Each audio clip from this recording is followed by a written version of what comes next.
Tao, Here. Tobert, Here. Yang. 5 present, 2 absent. Commissioner Prince and Yang are absent. Item number 1, Min 21-28, approving the minutes of the August and September 2021 HRA meetings. A motion to approve from Commissioner Jalali. Roll call, please. Brenmoen, Aye. Jalali, Aye. Naker, Aye. Prince, Aye. Tao, Aye. Yang, Chair Tolbert. Yes. 6 in favor, no one opposed. The minutes are approved. Item number 2, resolution public hearing 21-290, approving the license agreement for the execution regarding the real estate commonly referred to as the Lower Town Ramp, 316 Jackson Street North, District 17, Ward 2. Director Goodman. Thank you, Chair Tolbert, Commissioners. This item, again, is a license agreement. It provides the use of 10 reserved parking spaces at the Lower Town parking ramp for the tenants of GRE 180 East 5th Street, LLC. The term of the license agreement is 10 years with 2 optional 5-year renewals. The 10-year term commences with a monthly payment of $150 per month per parking space and increases by $10 per month per parking space on August 1st of 2026.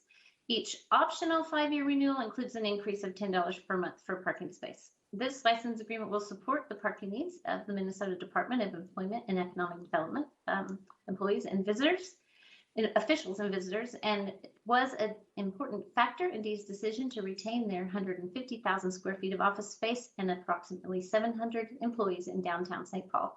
Staff recommends approval of this item. Great. Any questions or comments? If not, a motion to approve by Commissioner Naker. Roll call, please. Chair Tolbert, this is a public hearing. Oh, I'm sorry. This is a public hearing and we took testimony via online. And did we do it by the phone? No, just online, and we did not receive any testimony. Sounds good. So a motion from Commissioner Naker to close the public hearing and approve. Roll call, please. Brenmoen, Aye. Jalali, Aye. Naker, Aye. Prince, Aye. Tao, Aye. Chair Tolbert. Yes. 6 in favor, none opposed. The public hearing is closed and the resolution is adopted.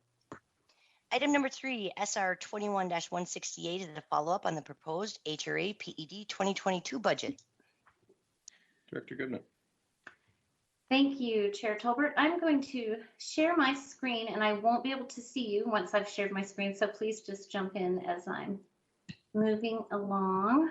On one moment. Sorry, my cat just jumped up on my desk. Okay, let's see here. Nope, that's not what I want.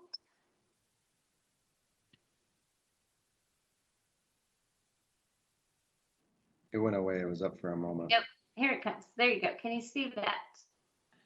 Yes. Okay, very good. Slideshow. All right. Good afternoon, Chair Tolbert, Commissioners. Today I will be providing additional information regarding some of the topics I covered in my... Nicole, we can see the PowerPoint's not up, but your notes are on. We can see your notes and everything. I don't know if you want to go PowerPoint mode. So hold on. That is weird. Can you still see my notes? we can't see anything now. Okay, I'm sorry. This is having a little troubles today. We'll get there.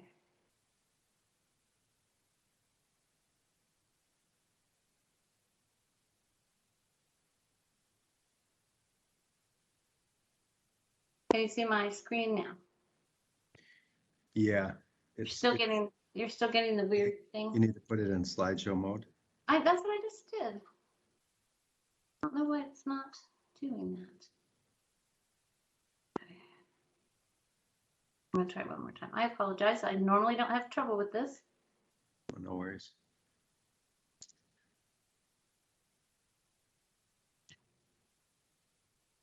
slideshow from the beginning.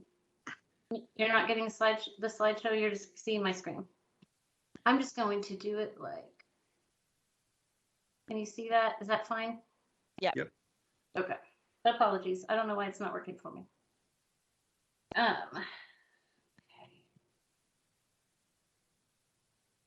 So let me just go back real quick and say, I would like to thank Rhonda Gilquist, Jenny Wolf, Luis Pereira, Martin Chico from my team, and Mark Strom, Tara Bernock, and Director McCarthy from OFS for the assistance in preparing the budget this year. I provided some of the additional information through Holly, and I will be giving the rest as I walk through this few slides with you today. After the meeting, we'll attach the materials to the meeting through Legistar. And all right. One of the items I discussed in my previous presentation was a large number of HRA-owned properties we are currently maintaining and would like to dispose of and get redeveloped in as timely a manner as possible. You would ask for a bit more detail about these properties and the challenges in developing them. So this slide covers the approximately 200 properties. Many are smaller parcels zoned for single, multifamily, and commercial mixed use. We do have a few larger development sites, including the Hams complex, which we will be releasing an RFP on very soon. Several have buildings in the process of being demolished or rehabbed to make way for future development, which would support the HRA's mission. And several are currently community garden parcels, some of which are associated with STAR funding. All of the HRA-owned property has some sort of challenge associated with the development. Many are associated with federal grant funding, so that requires specific objectives that can only be met by a CBDO who can undertake specific kinds of CDBG funded activities, or a developer who can meet specific outcomes outlined by HUD associated with the particular type of grant. Some of those parcels have, funding came from specific federal programs, and we have not, some of them we don't have records of that yet. We're trying to recreate some records. So there's just been a lot of obstacles in getting these properties redeveloped, but we are focusing on those. And again, there are certain parcels that have environmental remediation and various challenges. So that's a bit more about those properties that we have in our portfolio. I did make you a little map. This is not 100% updated, and it's more for you to kind of squint your eyes and see generally where the properties are. The black properties we own, the gray are properties that we have fairly recently sold or disposed of or developed. So I just wanted to offer that just so you can kind of get an idea of where the properties are within the city. Any questions about that before I move on to Housing Trust Fund? Okay. Oh, I'm sorry. Commissioner Nager has a question. Thanks, Chair Tolbert, and thanks, Director Goodman. And I'm sorry that I wasn't here for your first presentation, but I did try to do my homework and catch up and review it in advance of today. So I'm not sure where in this follow-up this question belongs, but I'm just going to ask it here anyway. Okay. I know that some of the new positions that you're suggesting hiring, one is to help with the backlog of these properties to try to dispose of them. Yes. Another is to make sure that we are realizing the loans that are out there and doing whatever kind of loan processing is needed to make sure we're getting returns. I'm wondering if you thought about using ARP dollars for either of these positions, thinking that the loan position might be well structured with one-time dollars, given that it's likely that I would imagine that position will actually pay for itself if it's successful, but just might take some time to get there, and that the 200 properties disposal ideally is somewhat of a one-time or short-term operation. We're trying to be very careful about using ARP dollars for anything that's got tails, but these two seem to me almost like pilots or pay for themselves or short-term investments that might be good uses of those rather than ongoing FTEs. Thank you, Chair Tolbert. Commissioner Naker. That's a good question. I did consider that. I would say that the positions that we're looking at, while we do have upfront a great deal of catch-up work and things that need to be done, these are positions that will continue to move on. The handling of this work going forward is necessary, and we will probably likely acquire or end up with additional properties as we go along. It's not necessarily a completely finite list. So I hear you. I think it is something that we consider, but we felt like these were positions that we needed to keep in the long term.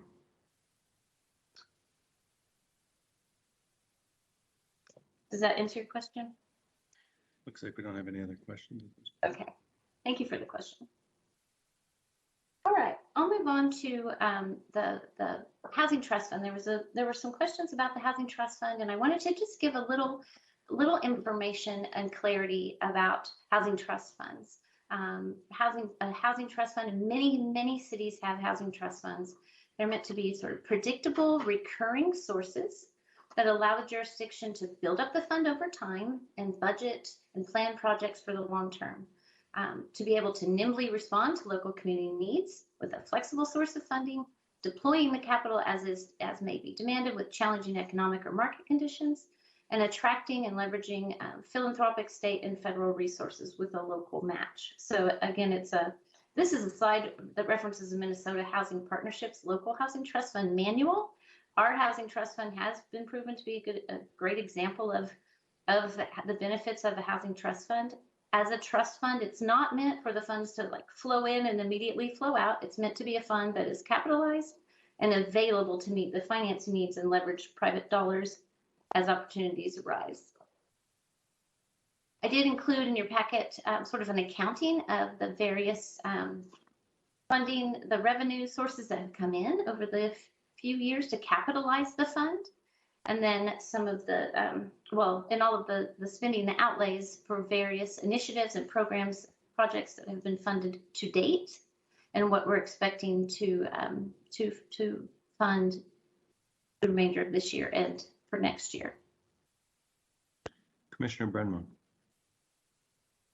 Thank you. I'm wondering if you could explain on this with the Housing Trust Fund. It looks like we were using HRA loan enterprise for 19, 20, 21 and not for 22. We're switching to using 600,000 from the general fund in 2022, presumably to keep the investment similar. It looks like at this point, it's possible that we haven't spent any of these dollars. And I'm wondering if you could also explain the shift here with loan enterprise and general fund, and also let us understand what has been spent from the Housing Trust Fund, or if we're just collecting, amassing funds here. Right. Thank you, Chair Tolbert, Commissioner Bridmoen. We have the spending you'll see in the bottom half of this report. So there has been spending every year in various different programs. So can you see that slide? So the top half is all of the revenues that have come in, and the bottom half of the sheet is where the spending has gone each year. Okay. And it outlines the program. So it is moving, and as you'll see each year and proposed for 2022 are the outlays that are proposed. As to the loan enterprise fund versus general fund, I would have to defer to maybe Director McCarthy or someone from OFS. I am not positive why the funding source has changed in that particular line, and I may have to follow up with you on that. Director McCarthy, do you have any insight on that? I'm not even positive if he's on the call.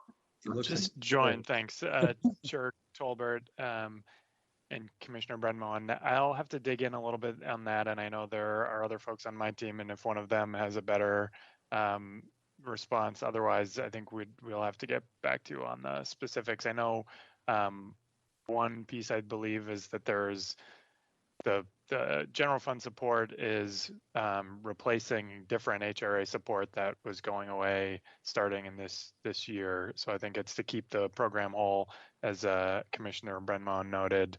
But I don't have right in front of me all the those moving pieces. So I'd want to make sure that we get the right information to you, unless there's somebody else either on my team or Director Goodman's team who's on who can answer that off the top of their head right now. No one's raising their hand. If someone doesn't, oh, speak up. Mr. Strong. Thanks. Thank you, Chair Tolbert. I can just quickly give an answer that the 600,000 of loan enterprise is going to be used for the low-income homeowner program. And so that's what those funds are going to be used for. And so the general fund money is, as Councilmember Brun-Moen noted, keeping the program whole.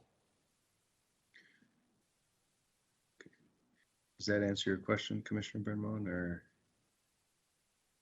Yeah, I do appreciate the answer, and thank you for drawing my attention to the spending side of the spreadsheet. I was mesmerized by the top half of it.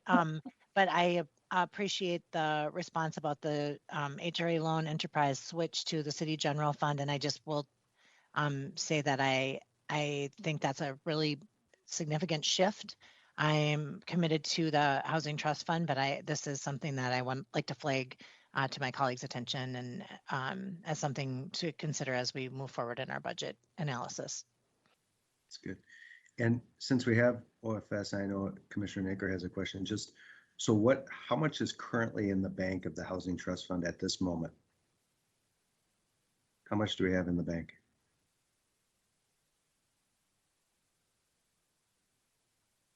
For lack of a better term.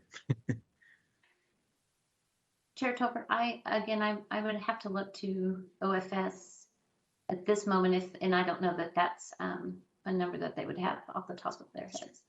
His hand up again. Go ahead, Mark, or Mr. Strong. Sure, yeah, so just quickly, I couldn't say this is the exact number at the exact current moment, but that's what the final row, the fund balance row, is meant to show. So I believe it would be, we can follow up, but I believe it would be about 9 million, although a lot of that, as you can see, is allocated for future programs. So that would be the 9 million at the bottom of the 2021 actuals column. Okay, so the 9 million at the bottom and the things on the 2021 forecast are the things that we expect to spend that on. And if we spend all of those, we'll be at 4 million at the end of the year.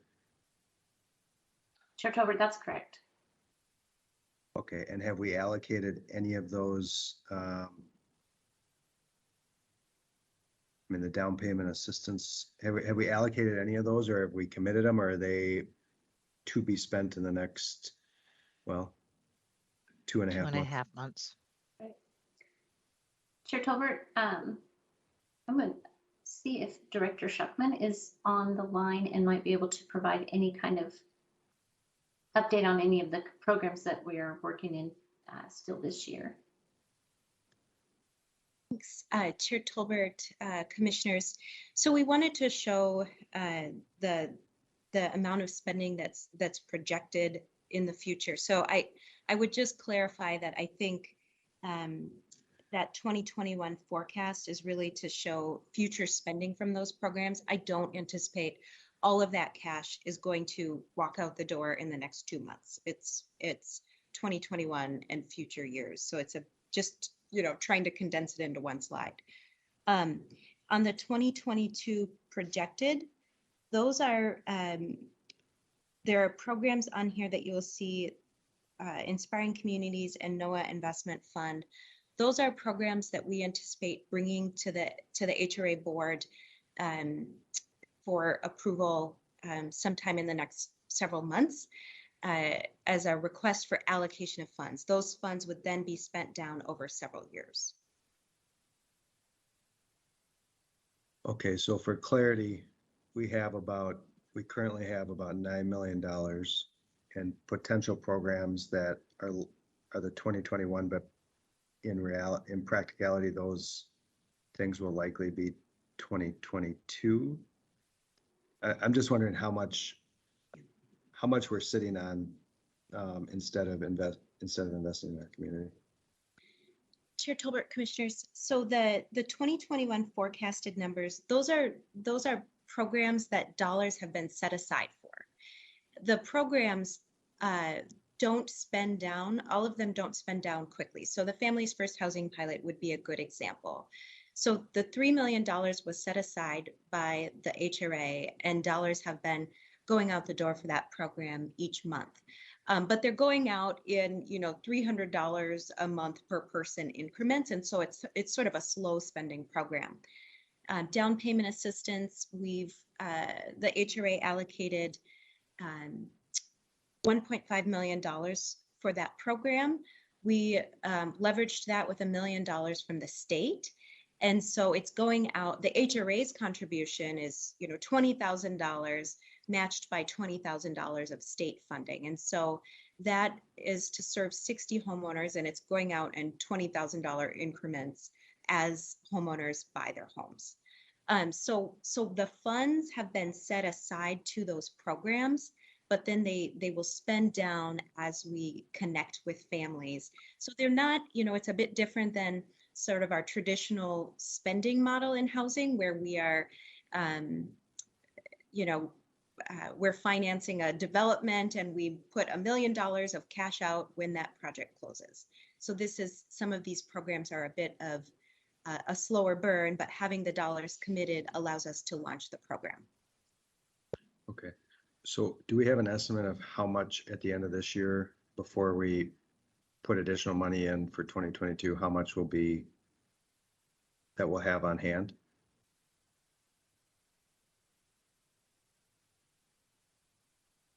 Chair Tolbert, I think if you took the 9 million and it depends how much of what we have allocated for 2021 we get through, we will have that much less. If we were to burn through it all as shown here, it would be 4 million, but we won't get through all of that by the end of this year. Okay. I see Commissioner Naker and Commissioner Brenmo. Commissioner Naker, go. Thanks, Chair Tolbert. One comment and one question. The comment is, I think it would be really helpful. Maybe Mark Strom raised his hand. Maybe he had an answer for the previous question, if you don't mind, before you ask your questions. Before we move on. Sure. Oh, sorry. Yeah, Commissioner Tolbert, I lowered my hand. Nope. I think Nicole and Kayla would know the best about spending. All right, that's your jumping. All right, Commissioner Naker. Yeah, thanks, Chair Tolbert.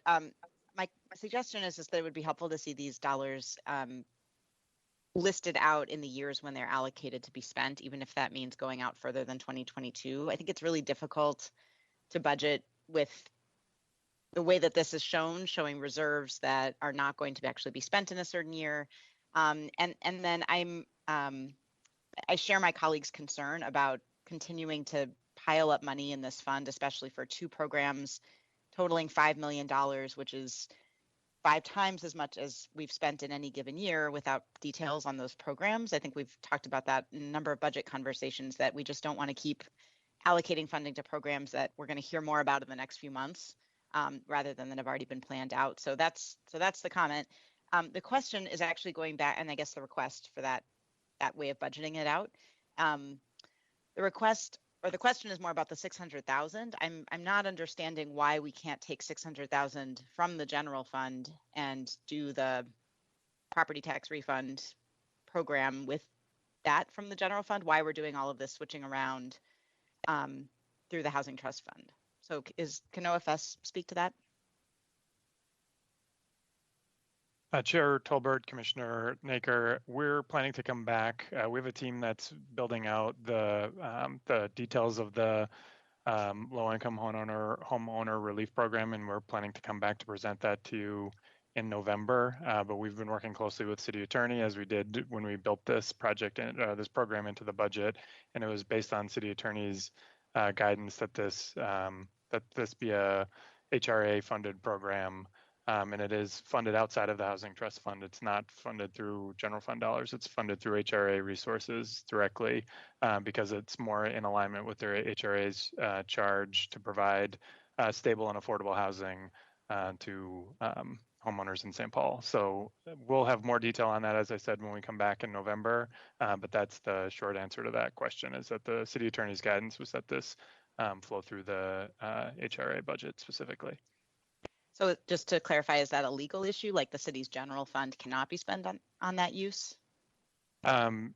Commissioner, Chair Tolber, Commissioner Naker, I want to defer that to city attorney response, and so we can make sure that we have that built into our presentation when we, oh, and I see that there's actually a city attorney on the call. So What do you know? maybe, there we go. Chair Tolbert, Commissioners, thanks. The quick answer is it's the distinction between the statutory authority of the City of St. Paul as compared to the statutory authority of the HRA. Specifically, the program as proposed would be exercising the authority of the HRA to carry out housing programs, as opposed to the City of St. Paul not having that specific authority.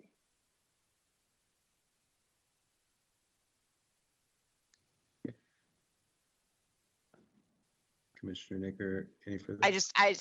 Sorry, I just want to make sure. So a property tax rebate is considered a housing program.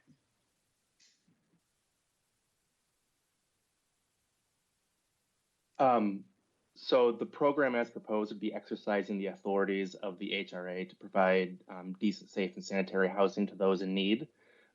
There are some data points that I think connect to increases in property taxes, but it wouldn't be specifically a property tax rebate program itself. Thank you. Thank you. And again, as always, as this program is developed, we're here to answer whatever questions people have as the program gets solidified and moves forward. All right, and when are we expecting Director Goodman or Director McCarthy, when are we expecting something more substantial on the mayor's proposed program for this, that we're being asked to be supportive of? Chair Tolbert, I believe that, and Director McCarthy, tell me if I'm wrong, is it November 3rd? Is there a date set? Correct. We've been working with Ms. Houston to plan for the November 3rd budget hearing for that presentation. All right. Thank you. Commissioner Bretmon. Just a couple other questions on the spreadsheet. Can someone explain what the NOAA investment fund is? I know what NOAA stands for, but what is that 2022 budget line item for? And then a follow-up to that would be Inspiring Communities. Is that just refunding our Inspiring Communities program because we still have property parcels on that program roll that we need to finish up? Chair Thank you. Oh, go ahead, Kayla. Chair Tolbert, Commissioner Brenmoen. So the NOAA Investment Fund would be a proposal that we would like to bring before the HRA to set up some funding for developers and owners that would like to preserve NOAA properties that might be at risk in St. Paul. And right now we have developers that are working in this space, but it's challenging. It's challenging to sort of have one-off requests come forward without sort of a set of priorities and guidelines for how we would like to do those programs, those transactions on a property by property basis. So we've had some engagement sessions with community groups and are preparing a set of guidelines that we'd like to put forward for how we might strategically invest in NOAA property preservation. We are right now working with some potential other funders that may be able to leverage HRA resources. There's been some great models that have advanced with funding partners across the river. So we've got a set of draft guidelines, and we're working right now to try and leverage, create a pathway for some leverage to the Housing Trust Fund. The Inspiring Communities budget amount in here. This is just, following up on the update that we gave the HRA this summer about status of the program and outcomes. We have in the works a plan for the next RFP which would be issued likely January or February 2022 at this point. And in order to issue that RFP, we would need to recapitalize the Inspiring Communities program with additional funding. Okay, and you said you're building out that NOAA program and you'll come around with it because that's one of the other things that I know the council has had concerns about is budgeting and for programs that we are supportive of the concept, but the program isn't built out, and then the money just sits in the PED's coffers for a year when it could have been allocated to other purposes. So I will look forward to hearing more about that program and the reassurance that it will be able to be functional and launched and staffed in 2022 in order to feel comfortable supporting it. Thank you, Commissioner Renmoen. I'm going to, if We there have are no, oh, go ahead. more questions here. Are Commissioner Brenman, are you done? Yep, I'm sorry, I'll put my hand down. I finally got to turn the table on you on the hand. Commissioner Prince. Yeah, I would like to speak in support of the development of this NOAA program, because I have worked with both Ms. Shookman and Ms. Goodman on the fact that we are seeing a lot of fourplexes in Dayton's Bluff and around the east side that are coming on the market, and we have some emerging developers and BIPOC developers who are very interested in being able to purchase and retain these properties as affordable housing. And I believe you may remember that Tim Jafaru was one of those developers who was before us probably about a month ago on another property that he had bid on and was not successful in getting, but he was here to stress to us that this is really a good program for small developers and maintaining some of the most important housing resources, at least in my ward, as affordable. So thank you to our staff for their work on that, and I'm happy to talk more about it to any of my colleagues as well. And Director Goodman, one more question if you go back to the previous page. Is this, if the rent stabilization referendum passes, is this where the implementation and enforcement, would we fund this out of the Housing Trust Fund? And do we have a fiscal note on implementing the policy at pass? Chair Tolbert, that's an excellent question. And I do not know the answer to that question. I don't know if OFS, if we've begun looking at that yet or not, but that is something that I would need to get back with you on.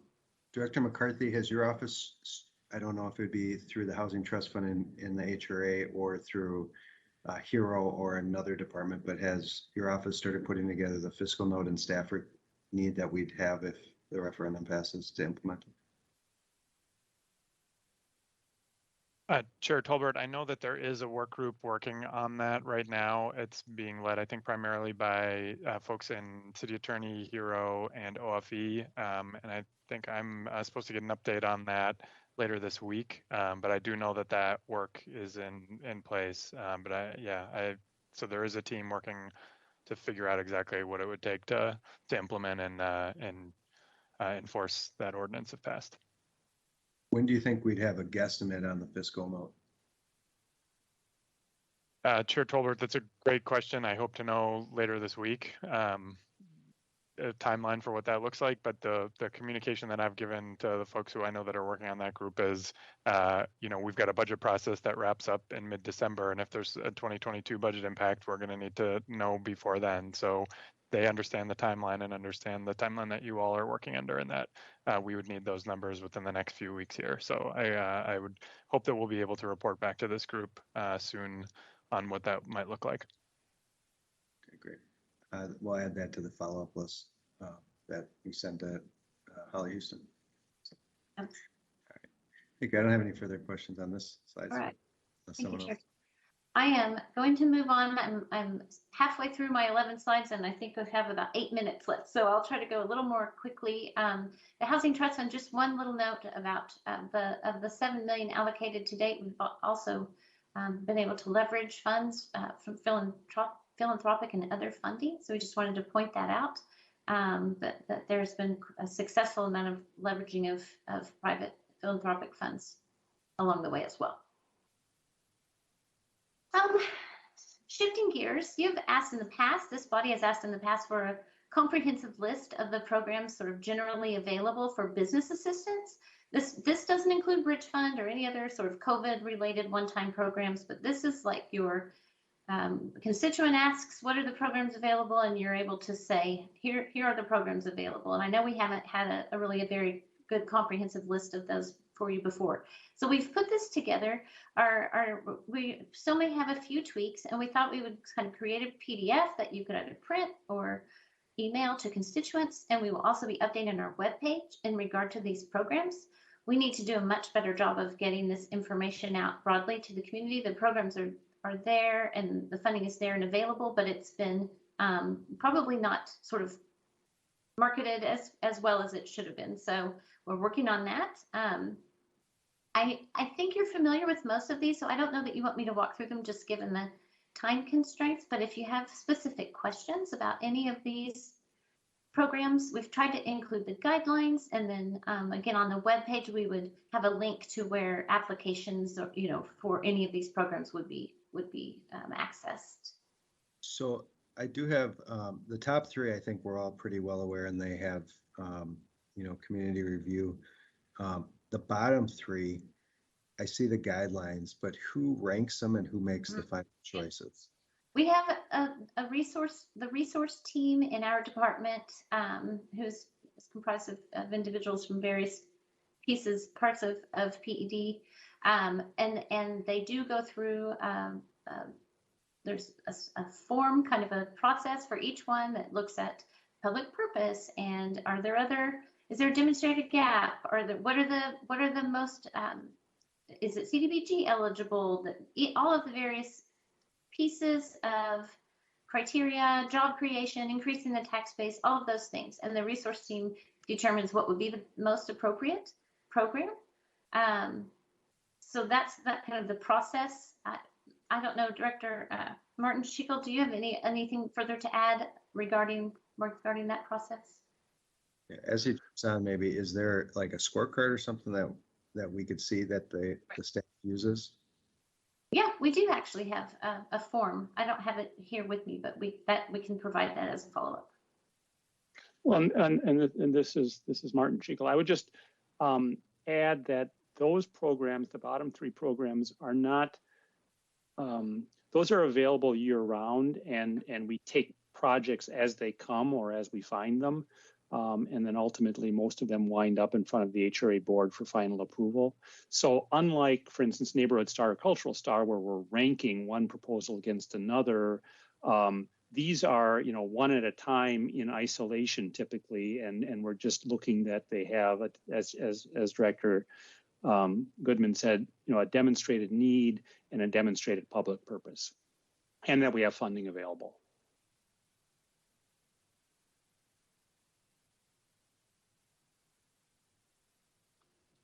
Chair Tolbert, did you have further questions? Sorry, I was on mute. No, if we can send over the forms that you guys use, and then maybe we can have more follow-up on these specific things at a future HRA meeting, since we have about 4 minutes left. But Commissioner Bremmer, you're on mute, Amy. On that point, I would rather, it seems like these are all things that we care about. So if we have to, press pause and come back and finish this, I'm all for that. Because I do have a few more questions on this page. Just for my colleagues' reference, I want to point out that the Rice Larpenter Alliance is not included in this year's budget. It's been one of the few active development work happening in the North End. And it's a $75,000 investment. I think initially we were hoping to work on sunsetting it. Obviously work on building a business development like downtown, it takes time. And so at this point, there's nothing at all in the budget for the Rice Larpenter Alliance. And so I will be looking for resources to fund that. I wasn't aware that it wasn't going to be funded this year just until this week. And so I just wanted to raise awareness. I know that folks know that it's a large priority to me and that we've been making huge strides in an area that has in the past been riddled with crime and a real challenge and continues to have its challenges. So we want to continue to do that investment there. And so I have an email. I will respond to the email, but I just want to let my colleagues know that it's something that's missing from this year's budget that is a high priority for me. Thank you, Chair Tolbert and Commissioner Brimlow. And I'm thankful, Commissioner Brimlow, that you did ask the question about that, because it was the program was approved for 3 years back before I was here. And so I also didn't know that it was planning to sunset, but I'm thankful that you asked, and we can all work together to, to find resources to continue that if that's the decision of this body. So thank you for reaching out about that. If there's no more questions from my colleagues to where we've gotten, I'll make a suggestion, since this might be a good point to stop. If we can get more specific, follow, maybe send over this kind of scorecards and the process used for the bottom three, and then we can maybe finish this off at the next HRA meeting. Chair Tolbert, all I have left are 3 slides that go through the 3 programs and have the past several years distributions of the 3 you asked about. So the bottom 3, Citywide Business Assistance, Strategic Investment Fund, and the Economic Development Fund. I think those are all I have left. So if you'd like to look at those, I have sent these to you as well. Not trying to not come back, but I just want you to know that we're very close to the end of the presentation. If you would like to wrap it up or not, it's your choice. Commissioner Nager? Thanks, Chair Tolbert. I completely defer to you. I do have some questions about this slide. And so I know there aren't very many left, but this is a subject of some concern to me. So Chair Tolbert, if you want to wait until the next meeting, I think I'm fine with that. Let's do that. Then we don't have to feel rushed, and maybe we can get a little more information before we have that, so we can all come with a better understanding. So. Perfect. Okay, thank you, Chair Tolbert. Well, is there anything else here? Otherwise, as everyone knows, we're going out into the wind, into the wild, to have our council meeting at 3:30. So people need to transport there, and that's where we'll be. So if there's nothing else, we will. I don't think we need to necessarily continue this matter. We'll just add it to the next one, but adjourn the HRA for now. So the HRA is adjourned. Thank you all. Thank you so much. See you in a bit. Thanks all.